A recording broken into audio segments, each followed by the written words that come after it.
Bienvenue, bonjour à tous, les titres de ce journal. La France appuie le budget 2018 de la Côte d'Ivoire. C'est une aide de 25 milliards de francs CFA. Une convention bilatérale a été signée aujourd'hui à la primature.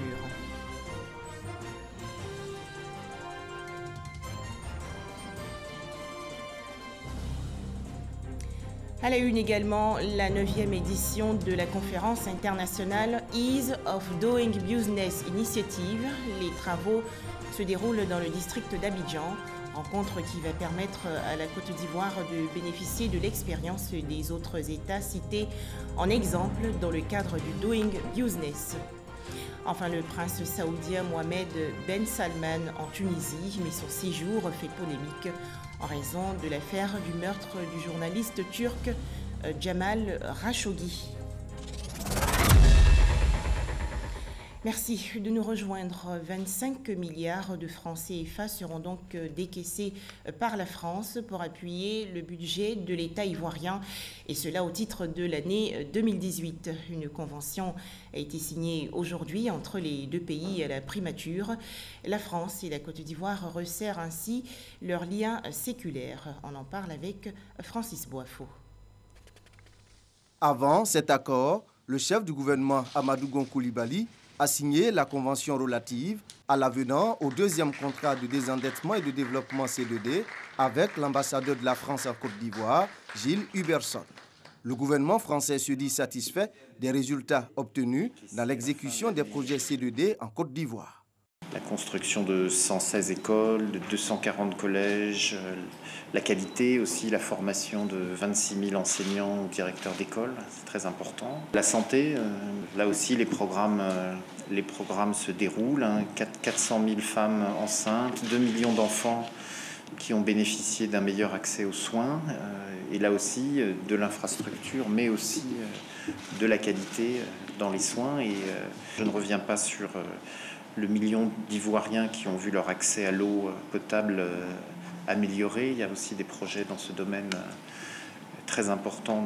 Nous en savons l'urgence, l'agriculture, la justice, enfin tous les secteurs. L'avenant au deuxième C2D a pour objectif de réaménager les enveloppes budgétaires des projets de certains secteurs afin de mettre à disposition les fonds nécessaires au financement de l'appui budgétaire global 2018. Pour combler justement le gap budgétaire de la Côte d'Ivoire au titre de cette année, la France a décaissé une enveloppe de 25 milliards de francs CFA. En témoigne cette signature de convention entre des membres du gouvernement ivoirien et des représentants de l'État français. Je voudrais vraiment donc me réjouir et vous dire toute la satisfaction du gouvernement ivoirien et du chef de l'État pour l'accompagnement de qualité dont bénéficie notre pays dans la mise en œuvre de son programme de développement qui vise à améliorer in fine les conditions de vie de nos populations. Et je voudrais vous réitérer tout notre engagement à optimiser tout le potentiel que représentent tous ces instruments qui sont aujourd'hui mis à notre disposition pour nous accompagner dans la mise en œuvre de la plan national de développement. Pour le Premier ministre Amadou Gon Coulibaly, ce nouvel appui budgétaire montre l'excellence des relations de coopération entre la France et son pays.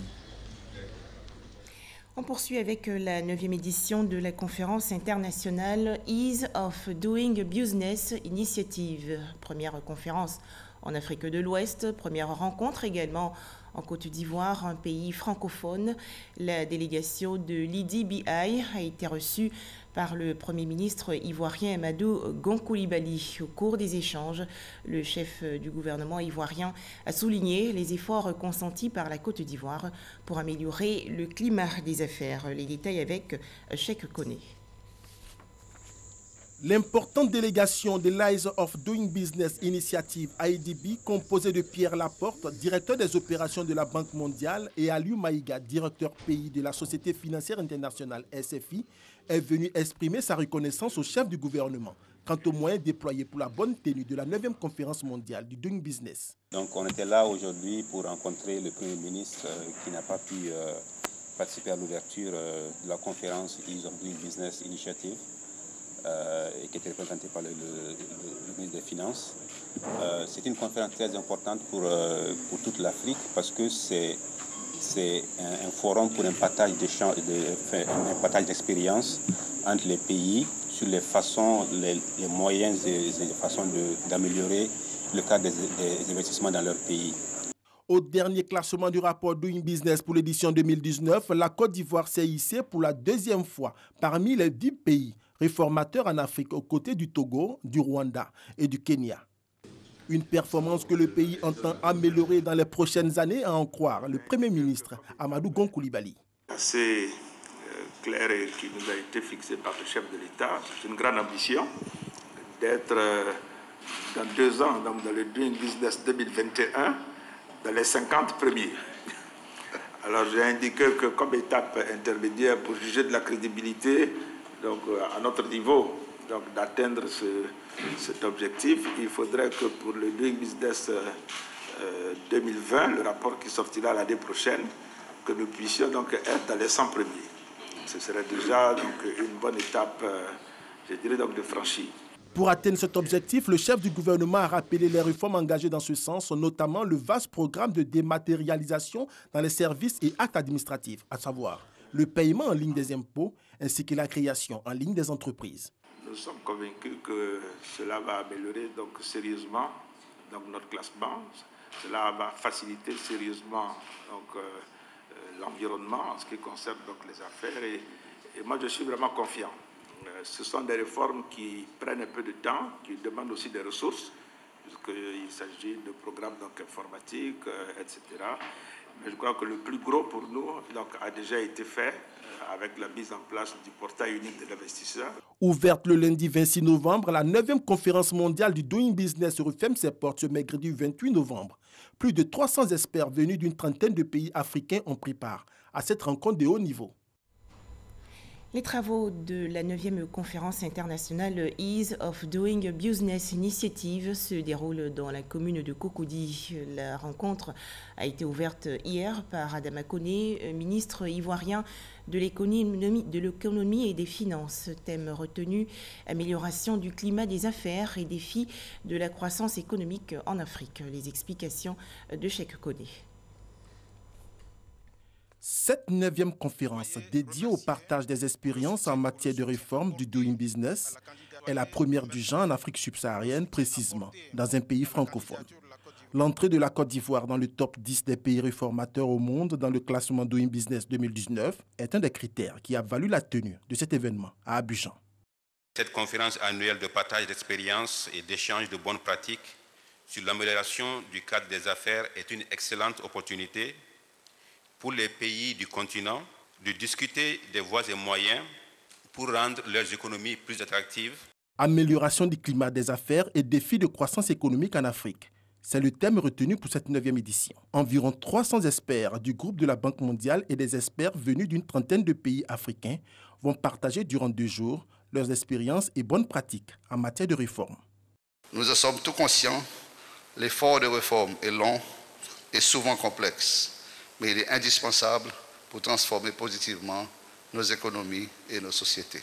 Nous espérons, par la présente conférence, vous permettra justement de discuter autour des expériences réussies, mais aussi des défis que vous rencontrez dans le processus de réforme que vous menez.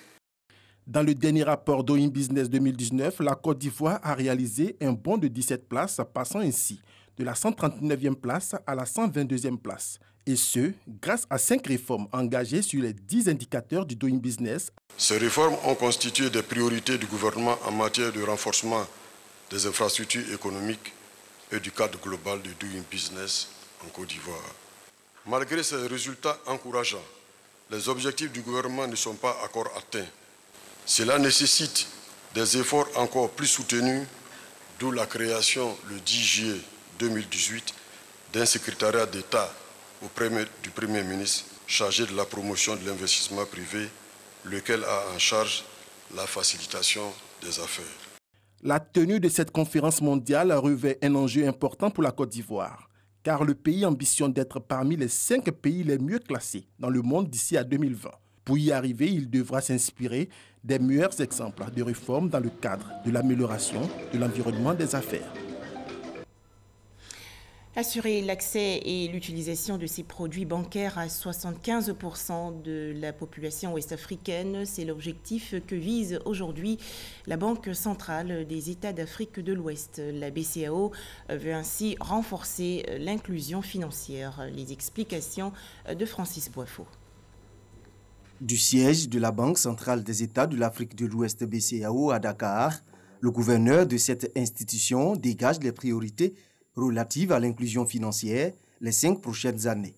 Il s'agit d'améliorer de manière permanente l'accès et l'utilisation par les populations de l'Union économique et monétaire ouest-africaine UEMOA d'une gamme diversifiée de produits et services financiers adaptés et à coût abordable à 75% de la population adulte de l'Union. Tiemoko Meiliet Kone se félicite des résultats enregistrés ces 10 dernières années, même si des défis restent à relever. Le taux d'inclusion financière est passé de 17% en 2007 à 57% en 2017. La semaine de l'inclusion financière lancée ce lundi dans les 8 États membres de l'UEMOA devrait aider à l'amélioration des initiatives visant à rendre les services financiers formels disponibles, accessibles et abordables pour l'ensemble de la population. Conscient de ce que l'inclusion financière favorise l'insertion des couches sociales les plus défavorisées dans le tissu économique de l'Union, la BCEAO a initié des réformes qui ont permis l'augmentation des structures financières la dernière décennie. 144 établissements de crédit, dont 126 institutions bancaires et 18 établissements financiers au 31 décembre 2017. Concernant le taux de bancarisation stricte de l'UEMOA, c'est-à-dire le pourcentage de la population adulte détenant un compte dans les banques, les services postaux, les caisses nationales d'épargne et le trésor public, il est passé de 7,6% en 2007 à 17,2% en 2017. Un tout autre sujet à présent, Alassane Bala Sakandé est le nouveau président de l'Union parlementaire africaine. Alassane Bala Sakandé, également président de l'Assemblée nationale du Burkina Faso, a officiellement pris fonction hier au siège de l'UPA à Abidjan. Les moments forts de cette cérémonie avec Kolo Koulibaly. Alassane Bala Sakandé, président de l'Assemblée nationale du Burkina Faso, vient d'être élu à la tête de l'Union parlementaire africaine. Une union qui rassemble les institutions parlementaires des États africains. Alassane Bala Sakandé succède au Bissau-Guinéen Cipriano Kassama, président de l'UPA depuis 2016. 2 années durant, nous avons essayé de redynamiser notre organisation commune en vue d'accroître sa vitalité, sa visibilité aussi au plan national et international auprès des Nations Unies. Élu pour 1 an, le nouveau président de l'Union parlementaire africaine place l'action au cœur de son mandat. On revoit un peu nos textes de façon à favoriser ou à privilégier la présidence tournante selon les régions. Il était important pour nous aujourd'hui de tenir compte de la frange de la population qui est plus ou moins majoritaire. Je voulais parler de la jeunesse et je voulais parler des femmes. Donc naturellement, au niveau des statuts, nous devons intégrer ça également pour prendre en compte la jeunesse et les femmes. Il y a également que nous devons développer des initiatives afin d'accroître les ressources de l'UPA. Après la passation de charge, les 2 présidents se sont rendus chez le président de l'Assemblée nationale de Côte d'Ivoire. Guillaume Soro a assuré ses hôtes de la disponibilité de la Côte d'Ivoire à soutenir l'Union parlementaire africaine. J'ai indiqué au président Sakandé, nous sommes totalement disposés à l'accompagner dans sa mission. Je profite pour lui adresser une invitation officielle à venir visiter l'Assemblée nationale de Côte d'Ivoire et à venir s'adresser aux députés ivoiriens. L'Union parlementaire africaine est née en 1976, un cadre d'échange au service de la paix et de la démocratie. Actuellement, l'UPA compte 41 pays membres. Le siège se trouve à Abidjan depuis janvier 1983. On poursuit avec la journée africaine de la sécurité routière célébrée récemment en Côte d'Ivoire. Pour cette 7e édition, les guides religieux ont été sollicités par le ministère des Transports. Ils ont prié et sensibilisé les automobilistes à la prudence au volant, surtout en cette fin d'année. Walter Amadou Ouattara. En moyenne, 10 000 accidents sont enregistrés par an en Côte d'Ivoire. Ces accidents font 900 tués et 12 000 blessés. Les facteurs humains, en corrélation avec la qualité des véhicules, représentent 95% de causes. Pour épargner 90% de tués dans ces accidents de la circulation routière, le ministère des Transports multiplie les séances de sensibilisation. En cette fin d'année, les guides religieux sont mis à contribution. Faire mention de la question de la sécurité routière dans leurs interventions auprès de leurs fidèles. Il s'agit pour le ministère des Transports d'impliquer les chefs religieux dans l'approche participative contre les accidents de la circulation routière. Dans les mosquées comme dans les temples, des messages d'appel à la prudence et au respect du code de la route sont divulgués. Également, des prières sont faites pour une fin d'année moins meurtrière. Ma prière et la prière de toute cette année, c'est pour qu'il y ait de moins d'actions. Si on respecte nos propres vies et puis on respecte la vie d'autrui, ça peut nous aider à être vigilants et responsables au volant. Vérifions nos véhicules avant chaque déplacement et roulons doucement et sûrement. Et tout ce que Dieu nous donnera dans ce sens, il protégera cela par la baraka. Ces séances de sensibilisation s'inscrivent dans la continuité de la commémoration de la 7e journée africaine de la sécurité routière. Journée célébrée en novembre chaque année par les États membres de l'Union africaine. Une journée récréative pour les enfants de la rue du district d'Abidjan. Cette rencontre a été organisée récemment par le ministère ivoirien de la Femme, de la Famille et de l'Enfant. Il s'agissait de commémorer la journée internationale des enfants de la rue. À noter que plus de 100 millions d'enfants vivent à la rue à travers le monde. Le point avec Sephora Zegui et Grace Kando. 150 millions d'enfants au monde vivent et travaillent dans la rue. Plusieurs d'entre eux sont abandonnés ou orphelins, exclus du système scolaire et des mécanismes de protection. En Côte d'Ivoire, la situation interpelle. Lorsque mon père et ma mère sont morts, c'est là que ma famille m'a traité de sorcière et qu'ils m'ont renié, qu'ils m'ont envoyé dans une église pour dire qu'ils vont me délivrer. Et là-bas, comme on faisait des jeûnes, comment on appelle, on nous faisait jeûner sur une semaine, c'est-à-dire que le samedi et le dimanche. Et que moi, je ne pouvais pas supporter. C'est là que j'ai fui. J'ai envie de revoir mes parents, comme avant de la manière on était ensemble. Et puis, j'ai parti à l'école. Je me suis retrouvé dans la rue quand il y avait tant de guerre. Maintenant, moi et mes parents se séparent. Je ne sais pas où ça allait. Certains enfants de la rue tentent d'échapper aux abus, tandis que d'autres essaient de gagner de l'argent pour subvenir à leurs besoins et à ceux de leur famille. Pour lutter contre ces phénomènes, plusieurs actions sont menées par le gouvernement qui place la protection et la promotion de l'enfant au cœur de sa politique de développement. Le gouvernement a validé la construction de 3 centres socio-éducatifs pour la réinsertion de tous ces enfants et le projet est bien avancé. Au jour d'aujourd'hui, il reste à construire ces centres pour que tous ces enfants-là soient orientés vers ces centres pour une formation éducative et professionnelle.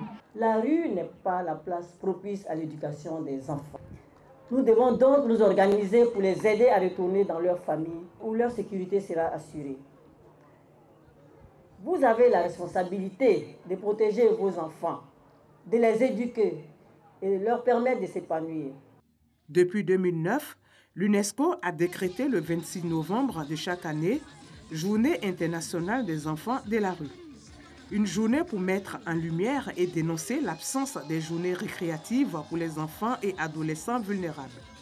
Selon l'institution, le droit à l'activité récréative contribue au respect des droits des enfants.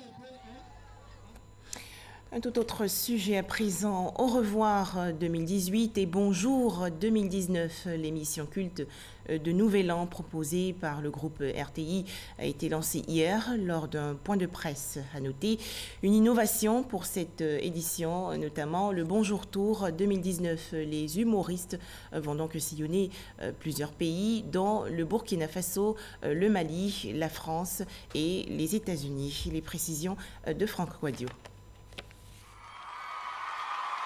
Ça y est, le compte à rebours est lancé. Bientôt l'enregistrement de la 12e édition de l'émission satirique Bonjour de la RTI 1. La grand-messe, ce sera pour les 28 et 29 décembre prochains. C'est vendredi soir, le 28, des moments agréables, de convivialité, de retrouvailles véritablement. Nous allons mettre le cap sur le before.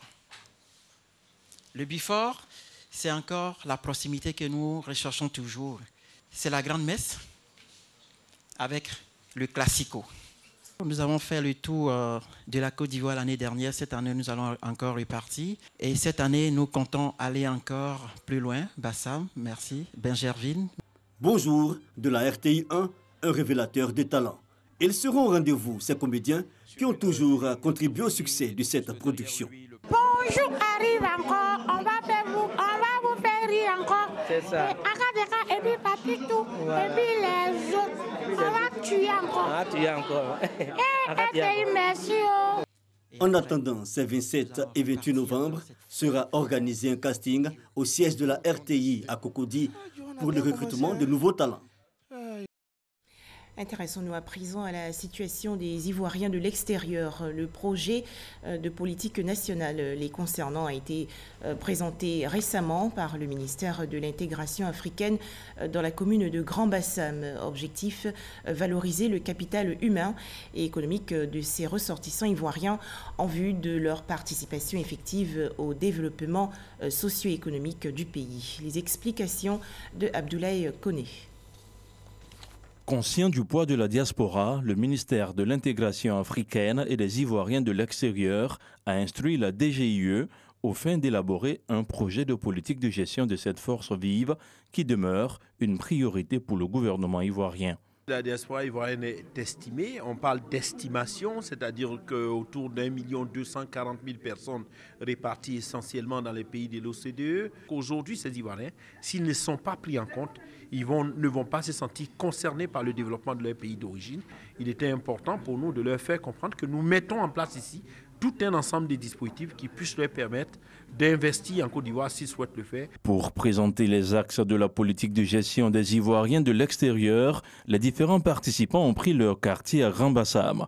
Il s'agissait pour eux de travailler à la mise en place de cadres normatifs. La loi de 72 fait perdre la nationalité ivoirienne à tout Ivoirien qui prend toute nationalité. Et aujourd'hui, je pense que les propositions qui sont en train d'être faites vont justement orienter le débat pour leur permettre de bénéficier de la double nationalité et de pouvoir de façon totalement libre avoir un pied en Côte d'Ivoire, avoir un pied à l'extérieur et de pouvoir véritablement travailler pour la mère patrie. La diaspora ivoirienne va constituer à terme la 32e région de Côte d'Ivoire. Le document de synthèse final a proposé plusieurs mesures devant faciliter sa réinsertion. Les étapes futures prendront en compte la consolidation, la finalisation des stratégies et plans d'action et l'organisation d'ateliers sectoriels, éventuellement au cours du prochain forum de la diaspora, dont la date n'a pas été définie. Des tensions à Djuekwe, dans l'ouest du pays. Des individus ont saccagé hier le lycée moderne de cette ville. Bilan, 3 blessés, le bâtiment administratif détruit. Mais quelle est l'origine de ces troubles? Les précisions de Eve Boué. Le lycée moderne de Djuekwe, à l'ouest de la Côte d'Ivoire, dans la région du Guémon, a été attaqué ce lundi 26 novembre 2018 dans la matinée. Le proviseur du lycée, Djati Yao Gaston, revient sur les faits. Après le drapeau de 6h50, 7h, les professeurs tous présents sont allés en classe avec les élèves. Aux alentours de 8h30, 9h, j'ai été appelé par un collègue d'une école privée. Il m'a fait savoir que des élèves seraient allés les déloger et qu'ils feraient mouvement vers le lycée.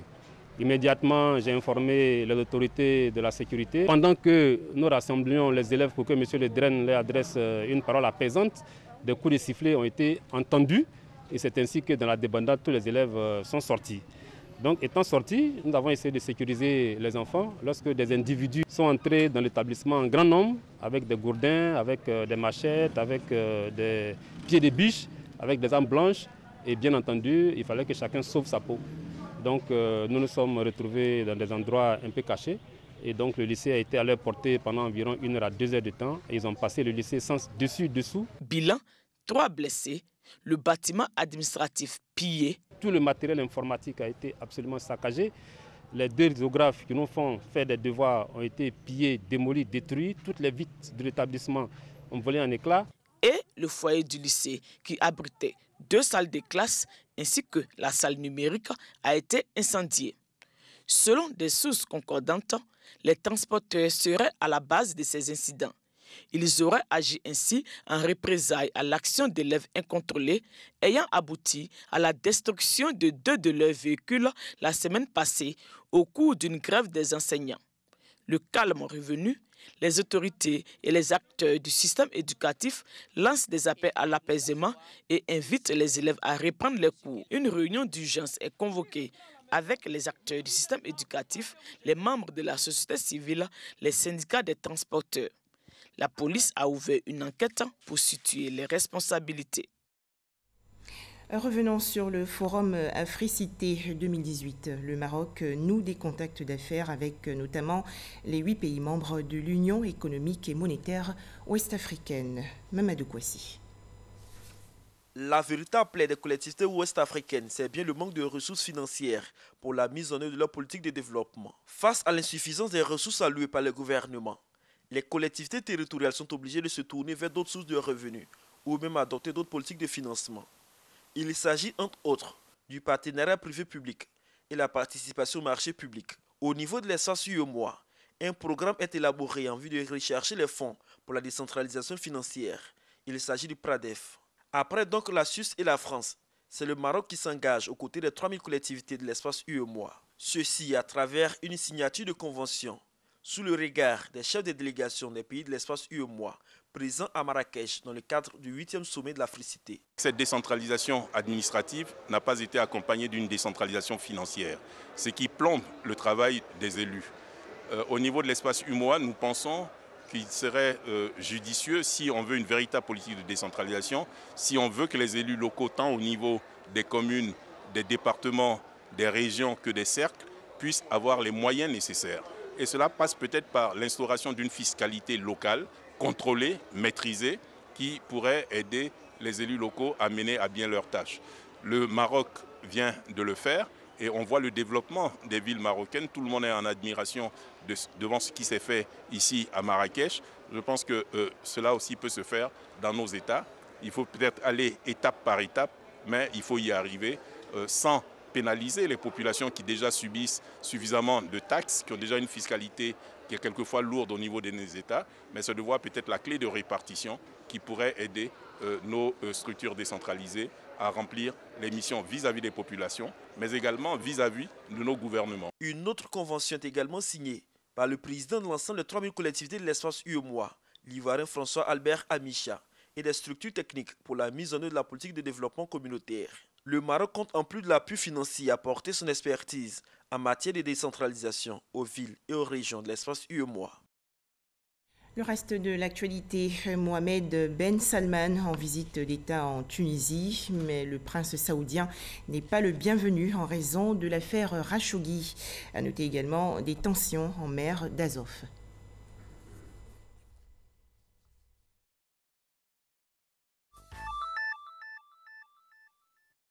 La venue du prince héritier saoudien Mohamed Ben Salman en Tunisie fait polémique. Attendu ce mardi, dans le cadre d'une tournée dans plusieurs pays arabes, des syndicats et associations tunisiens appellent à manifester contre la venue du prince héritier. La mort du journaliste saoudien Jamal Khashoggi, la guerre yéménite et la situation des droits de l'homme qui n'est pas respectée en Arabie saoudite sont autant de raisons évoquées pour ce refus. Le Conseil de sécurité de l'ONU s'est réuni en urgence à New York pour tenter de régler les tensions entre les marines russes et ukrainiennes. Les deux États s'accusent mutuellement d'être à la base d'une crise survenue en mer d'Azov. La réunion du Conseil... Voilà, c'est la fin de ce journal. Merci de nous avoir suivis.